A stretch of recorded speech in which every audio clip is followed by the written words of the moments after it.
மச்சான் லைஃபே ஒரு மாதிரி பீஸ்ஃபுல்லாக போகுது மச்சான். நேற்று கூட உங்களை 100 வருஷம் வாழணும்னு சொல்கிறாடா அவன்.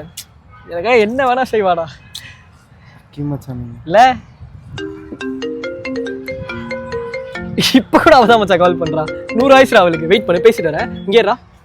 ஹலோ சொல்லிச்சலும். பிரேக்கப்பா? ஏன்? ஓ நேற்று நீ ஆரஞ்சு கலர் பேண்ட் போட சொல்லி நான் ப்ளூ கலர் பேண்ட் போட்டு வந்துட்டேனா? I'm really sorry baby. இனிமேல் நான் ப்ளூ கலர் பேண்ட்டே போட்டு வரேன் சரியா? அப்பவும் பிரேக்கப்பா? ஏன்? நேற்று நீ என்ன தக்காளி சட்னி சாப்பிட சொன்னல, நான் தேங்காய் சட்னி சாப்பிட்டேன். எனக்கு புரியுது செல்லம், இதனால தான் நீ என்னை விட்டு போகிறேன்ட்டு. நான் எவ்வளோ டாக்ஸிக்காக இருந்திருக்கேன். ஏய் பக்கத்தில் என்ன பையன் வாய்ஸ் கேட்குது. சாரி பேபி, இப்போ கூட நான் டாக்ஸிக்காக தான் இருக்கேன்ல. இனிமேல் நான் கண்டிப்பாக மாற்றிக்கிறேன் பேபி எல்லாமே. நான் உனக்கு வேணாம் சரியா? நீ எப்போவுமே சேஃபாக அது எனக்கு போதும். எவ்வளோ டாக்ஸிக்காக இருந்தேன் இப்போ தான் எனக்கு புரியுது. ஆல்வேஸ் லவ் யூ சரியா? பாய்.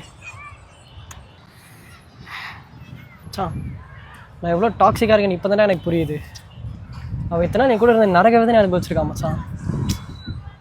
பாவண்டா அவன். சொல்லிடுவோமா? அது முத்திருச்சு. என்னது? காதோல். நைட்டு விடு.